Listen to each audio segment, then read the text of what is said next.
হে hi everyone, আমি মৌমিতা। এটা তোমাদের সাথে আমার ফার্স্ট ভিডিও। অনেক দিন ধরে ভাবছি ভিডিও করব, বাট ভিডিও করা হচ্ছিল না।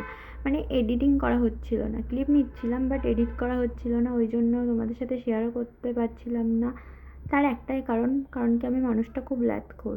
তো আজকে থেকে চলো শেয়ার করে ফেলি। আজকে গেছিলাম আমরা শপিং করতে আমার বোনের জন্য। ওর অ্যানুয়াল প্রোগ্রাম ছিল তো স্কুলে, ওই কারণে ওর টুকটাক জিনিস লাগতো, সেটাই কিনতে গেছিলাম। তো একটু মলে ঢুকেছিলাম, কারণ কি এখন চৈত্র সেল চলছে তো ওই কারণে। কিন্তু আমার জন্য কিছু কিনিনি, বাট আমার পছন্দ হয়নি, কারণ কি জিনিসগুলো অতটাও ভালো ছিল না। তো ওর জন্যই কিনে আমি একটু জিনিসপত্র দেখেছিলাম, ইয়াররিং আরও অনেক কিছু দেখছিলাম, বাট কিনতে ইচ্ছা করলো না। টুকটাক খাওয়া দাওয়া করে আমরা তারপর আমার মোবাইল কভার একটা দেখছিলাম, বাট সেরকম ছিল না বলে কিনিনি। অটো ধরে স্টেশনের দিকে আসলাম, ওখান থেকে ঠাকুরের জন্য ফুল কিনে আমরা আবার বাড়ির দিকে রওনা দিলাম। তো বাই, দেখা হচ্ছে নেক্সট ভিডিওতে।